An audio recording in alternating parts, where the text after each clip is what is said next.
炎の水、氷の大地、砂の雪原。きっと外の世界はこの壁の中の何倍も広いんだ。外の世界。Le 6 août 1945, à 8h16 minutes et 2 secondes, la bombe Little Boy s'abat sur la ville portuaire d'Hiroshima. Elle libère alors l'énergie équivalente de 150 000 tonnes de TNT. L'explosion tue sur le coup plusieurs dizaines de milliers de personnes sur plus de 12 km à la ronde. Une énorme bulle de gaz incandescente de plus de 400 mètres de diamètre se forme en quelques fractions de secondes, émettant un puissant rayonnement thermique.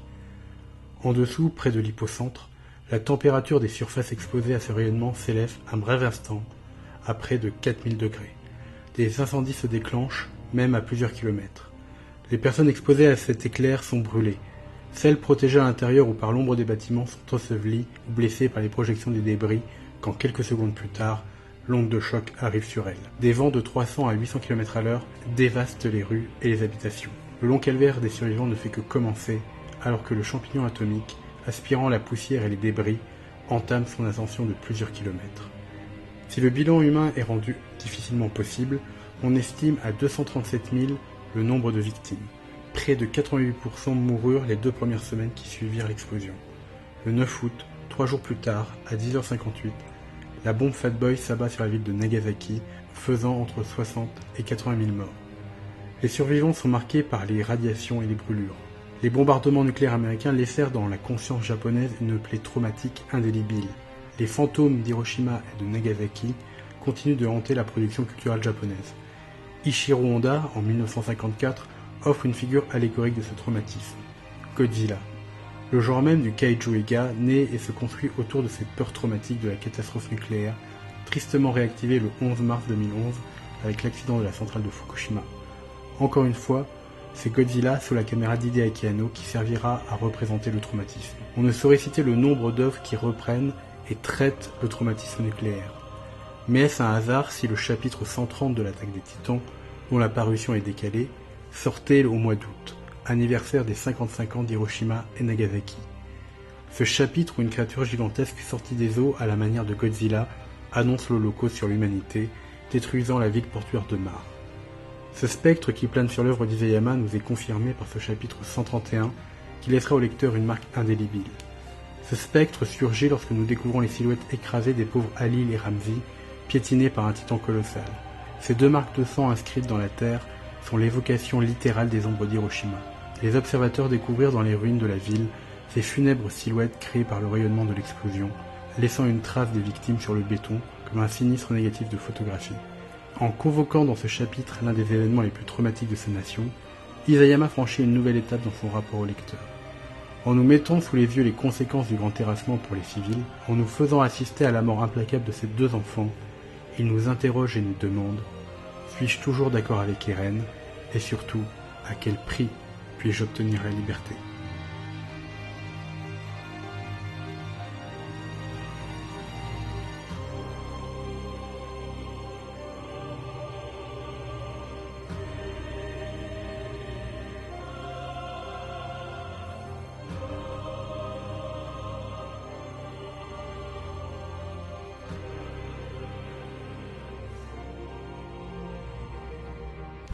Le chapitre 131 met d'emblée le lecteur dans les conséquences du grand terrassement d'Eren. Le chapitre précédent, nous n'avions vu qu'une ville et des militaires se faire massacrer. Nous passons ici à une étape supérieure dans la mise en scène, le tragique spectacle de la mort des innocents. Ramzi et Halil, 2 garçons de basse extraction issus d'une communauté rejetée par Mare, deviennent le visage de l'horrible massacre. Une nouvelle fois, Isayama nous montre son impeccable maîtrise de l'étymologie dans le choix des noms. Ramzi, dans la culture arabe, peut signifier symbole ou important. Or c'est bien ce qu'est Ramzi, à la fois dans la vie et dans la mort. Il est le symbole des victimes du grand terrassement. Sa silhouette sanglante figée dans la mort, son visage déformé sous le poids implacable du pied du colossal, traduisent la violence et l'horreur de ce qui se passe. Nul n'est épargné, pas même un enfant rêvant lui aussi de liberté. On atteint là le cœur du chapitre, la quête d'Eren d'une liberté absolue. Le chapitre, à travers son flashback, nous montre les remords d'Eren avant le terrassement. Déambulant dans la ville Mare, il a conscience que tout ce qui l'entoure disparaîtra bientôt de sa main. Comme une réponse à certains lecteurs, il balaye d'emblée le calcul des conséquences à venir. Du point de vue chiffré, il vaudrait mieux que ce soit les Eldiens qui disparaissent. Mais il ne peut accepter cette comptabilité morbide et rationnelle. Ce qui prime, c'est l'amour qu'il porte aux siens, ainsi que sa soif de liberté. Mais il ne peut s'empêcher d'intervenir en voyant ce jeune homme molesté dans une ruelle. Il prend conscience que comme Reiner, il ne peut s'abstraire totalement de la morale. En tout cas, pas encore. C'est au creux de la nuit, à ce garçon inconnu, qu'Eren craque et demande pardon. Un pardon inacceptable pour l'anthropocide à venir. Une complainte désespérée à ce garçon qui périra sous les pieds de ces colossaux. Il y a là un basculement. À cette demande de pardon du passé répond l'ivresse de la puissance et de la liberté. La culpabilité toujours présente s'efface néanmoins. Il y a aussi une déception. Celle qu'il y ait une humanité au-delà des murs, une humanité hostile à son existence. Et surtout, une humanité qui fait obstacle à son appétit de découverte. La liberté a toujours été définie par Eren comme un droit naturel inaliénable d'habiter et de circuler dans le monde. Les titans et les murs étaient des obstacles à cette liberté. Maintenant que la cage a explosé, Eren se rend compte d'un nouvel obstacle. Cette humanité existant par-delà les océans. Lui qui rêvait de plaines de glace et de mers de feu, il n'a trouvé que des villes grouillantes, la guerre, le mépris et la pauvreté. La haine, la peur, l'avidité en sont le lot quotidien. Cette humanité est finalement la même que celle derrière les murs. D'où sa déception. Pour arpenter ce monde dont il rêvait, il n'a plus qu'une solution. Effacer cette humanité définitivement, détruire les derniers obstacles qui s'opposent à sa liberté. Nous tombons ici dans le caractère paradoxal de la liberté absolue. Celle que souhaite Eren. La liberté absolue est une possibilité d'agir sans entrave, uniquement guidée par sa volonté et ses impulsions. Il n'y a ni chaîne ni obstacle. Le problème de cette liberté est qu'elle s'oppose nécessairement à autrui, car autrui devient ou peut devenir un obstacle à ma volonté. Comme moi, je peux en devenir un pour lui. La confrontation entre moi et l'autre est inévitable dans la liberté absolue. Si on prend un point de vue pessimiste, cette confrontation ne peut se résoudre qu'à travers la force, la soumission et la destruction de l'autre. Or, c'est bien cela que fait Eren. Dans cette planche où le petit garçon plane au-dessus des nuages, il y a un mot qui résonne. Liberté. Eren est libre. Parce qu'il a acquis un pouvoir presque infini, il est devenu un dieu de puissance qui peut faire tout ce qui lui plaît. La mise en scène souligne cette idée en opposant d'un côté le sol où nous assistons au massacre sanglant de la population, et de l'autre, un Eren qui trône dans les cieux, là où se place le divin. Sa déception est en passe d'être effacée. Il va détruire autrui, et ainsi, définitivement, atteindre cette liberté absolue dont il rêve tant. L'image de l'enfant est ici ambiguë. Elle peut faire référence au fait qu'il y a là quelque chose de tristement puéril dans ce vœu. Eren est un enfant devenu Dieu, pouvant exercer son caprice au nom d'une idée infantile d'absolu. Mais on peut aussi y voir la résurgence des 3 transformations chez Nietzsche qui hantent depuis le début le manga. Dans Ainsi parlait Zarathustra, Nietzsche décrit par allégorie les 3 états successifs de l'homme. Il est d'abord chameau, puis lion et enfin enfant. Le chameau, c'est l'homme qui porte le poids de la morale, des valeurs, de la société. C'est celui qui obéit au devoir. Il est soumis à un fardeau qu'il porte avec bonheur, comme Eren au début du manga. Mais en se débarrassant de ce qui l'entoure, il devient lion, acquérant une force nouvelle et redoutable. Il détruit alors ce qui l'entoure, s'abjurant de la morale et des valeurs pour agir comme bon lui semble. Il se libère du devoir, des normes et du tu-dois.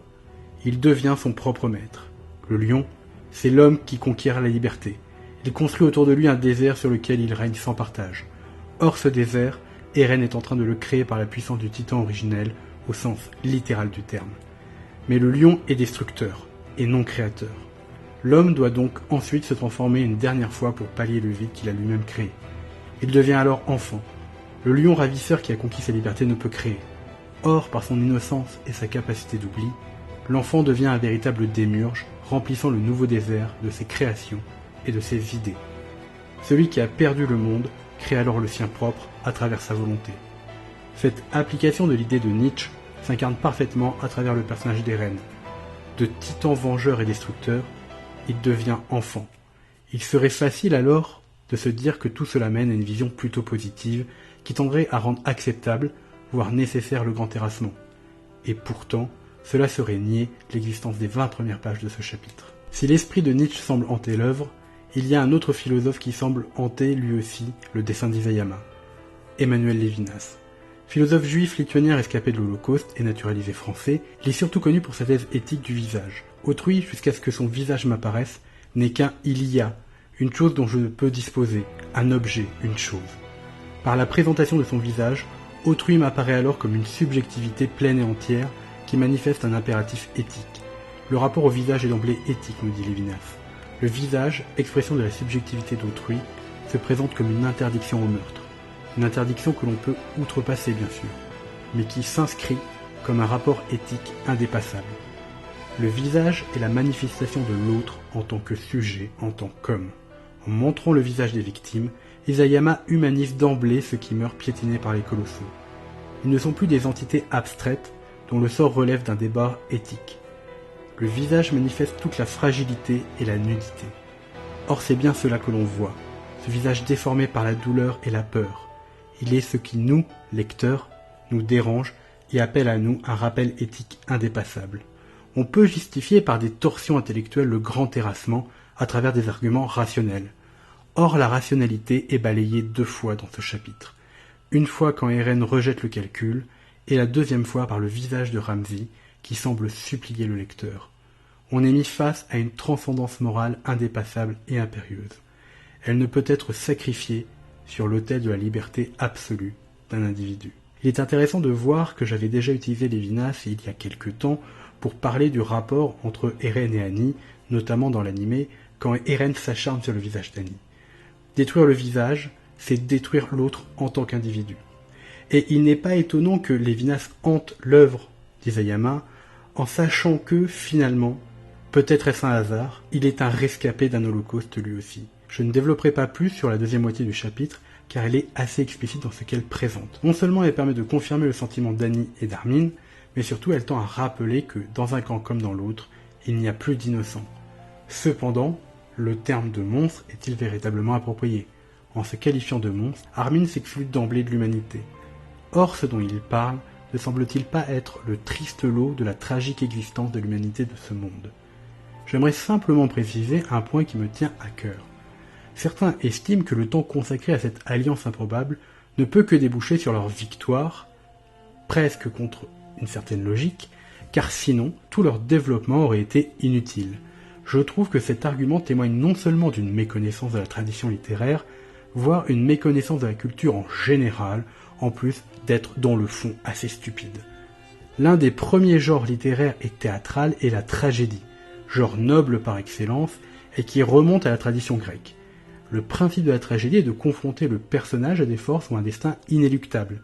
Le héros tragique est condamné à perdre et à échouer. Tout l'intérêt réside dans sa lutte contre le sort, contre des forces extérieures, contre ses adversaires ou contre le divin lui-même. Dirons-nous que la tragédie de Roméo et Juliette est inutile, car ils échouent à la fin à concrétiser leur amour. De même, si l'on quitte le théâtre, beaucoup d'œuvres n'hésitent pas à faire perdre leur héros. Dirons-nous que Watchmen d'Alan Moore et l'enquête de ses personnages ne servaient à rien, car le plan de leur adversaire réussit à la fin. Que le personnage d'Akira dans Devilman Crybaby a eu des développements inutiles, que le film 1917 ne servait à rien, l'échec peut parfois nous dire plus que la réussite. Sans oublier qu'il faut parfois apprendre à se détacher d'une lecture purement littérale pour en voir la signification et les symboles. L'utilité dans un récit dépasse le simple cadre factuel. J'espère au fond de moi que l'Alliance arrêtera Eren, que le dialogue et non la violence sera la solution que nous proposera Isayama. Peut-être, peut-être pas. La réponse viendra dans tous les cas très bientôt.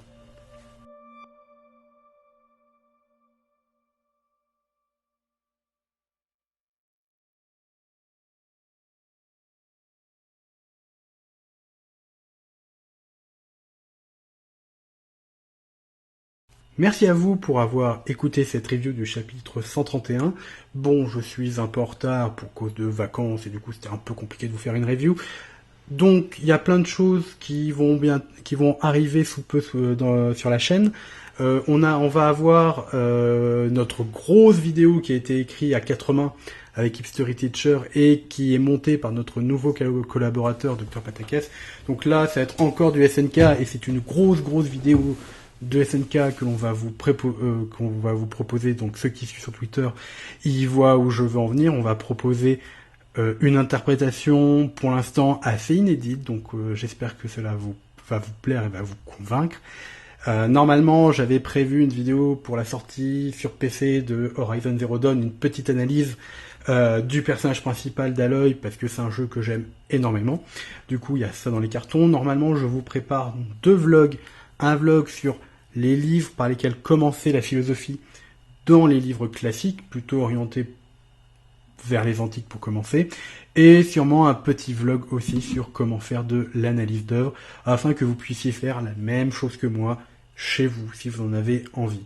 Parce que c'est important de le rappeler, c'est pas parce que vous prenez une caméra ou un micro ou les deux que ça fait de vous des spécialistes ou des gens qui savent faire de l'analyse. Donc voilà, le but c'est de vous donner les petits tips pour que vous puissiez faire vos propres analyses à vous, voire même les réaliser, les écrire. Donc voilà, il y a plein de choses qui vont arriver, alors ça va un peu se bousculer parce que c'est bientôt la rentrée, que moi je vais bientôt déménager, Hipstery il est censé travailler de son côté, mais lui aussi il est en plein déménagement et en plein travaux, donc voilà, c'est un peu compliqué pour nous d'être réguliers, mais on va essayer d'être le plus régulier possible à partir de la rentrée. Voilà, je vous remercie, je remercie tous ceux qui soutiennent la chaîne, qui nous laissent des commentaires, qui interagissent avec nous, qui nous donnent des conseils, qui discutent avec nous, même quand ils sont pas d'accord. Tant que ça reste cordial, ça fait toujours plaisir. Donc merci à tous. Je vous dis à très vite, philosophiquement, bien à vous.